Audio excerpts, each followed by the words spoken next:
Dahulu kala ada seekor induk babi dan ketiga anaknya. Tiga bersaudara memiliki tinggi yang sama. Bulat, merah jambu, dengan ekor lucu yang sama. Sepanjang musim panas babi bermain di rerumputan hijau, berjemur di bawah sinar matahari, berjemur di genangan air. Tapi kemudian musim gugur telah tiba. Suatu hari ibuku berkata sudah waktunya mereka memikirkan musim dingin. Dia meminta mereka untuk membangun rumah besar. Sang adik berkata bahwa musim dingin masih jauh. Kakak tengah berkata bahwa dia akan membangun rumahnya sendiri saat dibutuhkan. Dan sang kakak memutuskan untuk membangun rumah itu sendiri. Saudara laki-laki dan perempuan yang lebih muda tidak melakukan apa-apa selain memainkan permainan mereka. Itu menjadi semakin dingin setiap hari. Sang adik memutuskan untuk membangun rumah dari jerami. Saudara tengah mengira akan sangat dingin di rumah jerami di musim dingin. Dia memutuskan untuk membangun rumah dari ranting dan ranting. Menjelang malam perumahan mereka sudah siap. Mereka sangat bangga pada diri mereka sendiri dan tidak pernah merasa cukup dengan bangunan mereka. Sekarang mereka bebas dan dapat melakukan apapun yang mereka inginkan. Mereka memutuskan untuk pergi ke kakak laki-laki mereka dan melihat rumah seperti apa yang telah dia bangun untuk dirinya sendiri. Kakak laki-laki sedang sibuk membangun. Dia mengoleskan batu, menguleni tanah liat, dan perlahan membangun rumah yang andal dan tahan lama. Adik laki-laki menemukan kakak mereka sedang bekerja. Mereka sangat terkejut dengan jenis benteng yang dia bangun. Kakak laki-laki itu dengan tenang terus bekerja. Adik-adik dan adik tengah mulai bercanda dan menertawakan rumahnya. Mereka begitu geli sehingga jeritan mereka bergema jauh di halaman. Kakak laki-laki meminta untuk diam karena serigala bisa mendengar mereka. Adik-adik laki-laki dan menengah semakin terhibur. Mereka memutuskan bahwa kakak laki-laki itu hanya seorang pengecut. Dan kedua saudara pemberani itu pergi berjalan-jalan. Dalam perjalanan, mereka bernyanyi dan menari, dan ketika mereka memasuki hutan, mereka membuat begitu banyak suara sehingga mereka membangunkan serigala yang sedang tidur di bawah pohon pinus. Serigala yang tidak puas dan lapar pergi ke tempat di mana jeritan dua babi bodoh itu datang. Saudara-saudara berjalan dengan riang dan berbicara tentang betapa mudahnya mereka menangani serigala. Dan tiba-tiba mereka melihat serigala hidup yang nyata. Dia berdiri di belakang pohon besar. Dia memiliki mata yang sangat jahat dan mulut bergigi besar. Saudara-saudara begitu ketakutan sehingga ekor mereka yang kurus gemetar dengan halus. Serigala bersiap untuk melompat, dia mengatupkan giginya dan mengedipkan mata kanannya. Anak-anak babi itu tiba-tiba tersadar dan, memekik melintasi hutan, bergegas melarikan diri. Mengumpulkan awan debu, mereka bergegas ke rumahnya masing-masing. Adik laki-laki itu berlari ke gubuknya yang beratap jerami dan membanting pintu di depan serigala. Serigala menggeram dan menuntut untuk membuka pintu. Adik laki-laki, karena takut, tidak bisa mengucapkan sepatah kata pun. Kemudian serigala mulai bertiup. Atap ringan segera terbang dari gubuk jerami. Serigala itu menarik napas dalam-dalam dan meniup untuk kedua kalinya, dan rumah jerami itu terbang ke segala arah. Serigala itu senang, mematahkan giginya dan menerkam adik laki-lakinya. Tapi babi itu dengan cekatan mengelak dan lari. Dia lari ke rumah saudara tengah. Saudara-saudara berhasil mengunci diri dan saling memandang dengan cemas. Serigala itu marah dan mulai meniup. Rumah itu agak miring. Serigala itu meniup sedetik, lalu ketiga, lalu keempat kali. Tapi rumah itu masih berdiri. Serigala menarik napas dalam-dalam dan meniup untuk kelima kalinya. Rumah itu berguncang dan hancur berantakan. Hanya satu pintu yang berdiri selama beberapa waktu di tengah reruntuhan. Dengan ngeri, anak-anak babi itu bergegas ke rumah kakak laki-laki mereka. Serigala itu mengejar mereka.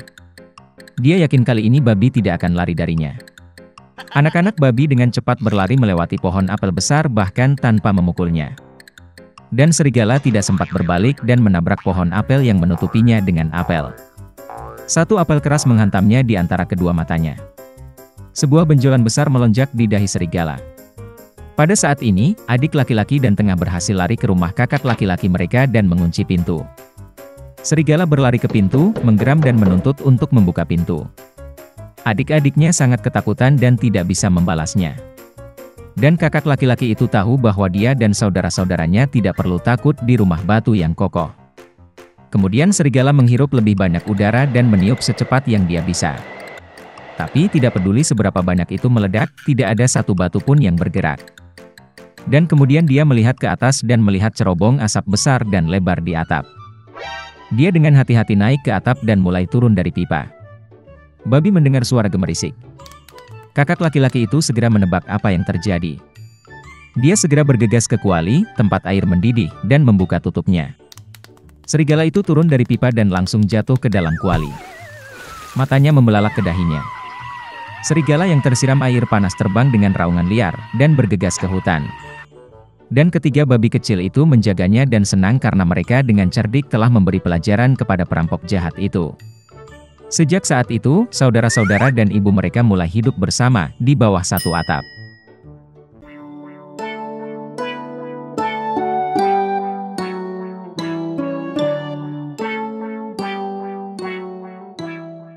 Dahulu kala, seorang raja tinggal di negara yang jauh, dan dia memiliki 11 putra dan 1 putri, Eliza. Anak-anak kerajaan hidup dengan baik dan tanpa beban sampai ibu tiri mereka muncul dalam hidup mereka. Tidak ada yang tahu bahwa ratu baru itu adalah penyihir jahat. Dia membenci anak-anak raja, selalu mengeluh tentang mereka dan bermimpi mengusir mereka dari kastil. Ratu jahat itu sangat memfitnah anak-anak malang sehingga raja sendiri segera mulai mempercayai kata-katanya. Pertama, dia mengirim putrinya pergi untuk dibesarkan di desa terdekat. Di sana dia ditakdirkan untuk hidup sampai usia 15 tahun. Ratu jahat ingin mengusir anak-anak itu juga, tapi mereka masih terlalu muda. Karena itu, sang ayah meninggalkan mereka di kastil. Dan kemudian suatu hari seorang penyihir jahat masuk ke kamar anak-anak dan memantrai putra raja. Dia mengubahnya menjadi 11 angsa liar dan kemudian membuka jendela. Dan anak laki-laki yang menjadi burung terbang keluar dari kastil. Tahun-tahun berlalu, dan Eliza berusia 15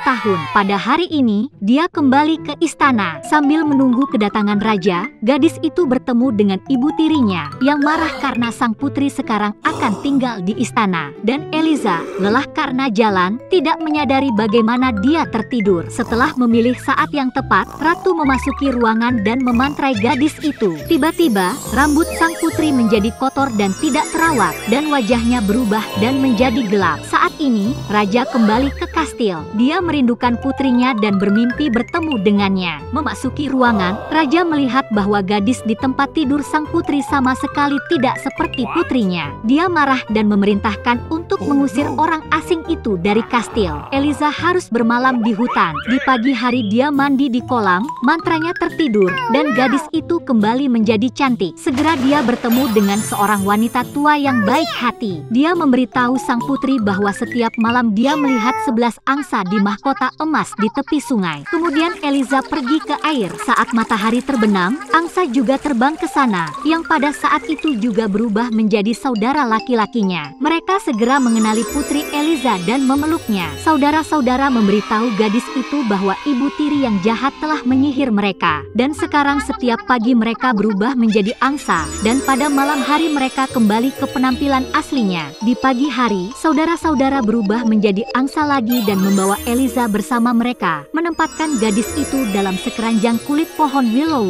Sang putri dengan senang hati terbang melintasi langit bersama saudara laki-lakinya. Baginya itu adalah mimpi yang indah, dan tak lama kemudian dia benar-benar tertidur. Dalam mimpi, peri kastil muncul di hadapannya, yang memberitahu bagaimana Anda bisa menyelamatkan saudara-saudara. Eliza harus mengambil beberapa jelatang dan menenun 11 kemeja untuk saudara-saudaranya, tetapi tidak mengatakan apa-apa. Jika tidak, saudara-saudara itu akan menghilang selamanya. Keesokan paginya, gadis itu mulai mengumpulkan jelatang. Rerumputan membakar tangannya, tetapi Eliza terus memetiknya. Tiba-tiba gadis itu diperhatikan oleh seorang pangeran tampan yang sedang berburu di dekatnya. Dia terpesona oleh kecantikan sang putri dan menghampirinya untuk menyapanya. Tetapi Eliza ingat apa yang peri katakan, dan karena itu tidak mengucapkan sepatah kata pun. Sang pangeran dikejutkan oleh kesunyian keindahan hutan, maka ia segera mengambilnya sebagai istrinya dan membawanya ke istananya. Saat menghabiskan hari-hari di istana, sang putri diam-diam terus menenun baju jelatang. Tetapi suatu hari penasihat pangeran pangeran melihat Eliza melakukan ini, dia menyebarkan desas-desus bahwa sang putri adalah seorang penyihir di malam hari dan seharusnya ditangkap. Seiring berjalannya waktu, sang pangeran pun percaya bahwa istrinya adalah seorang penyihir. Kemudian dia memerintahkan tentaranya untuk memenjarakan gadis itu di penjara. Namun, bahkan di penjara, putri muda terus menenun kemeja. Akhirnya tibalah saatnya Eliza selesai menjahit kemeja terakhir. Pada saat itu,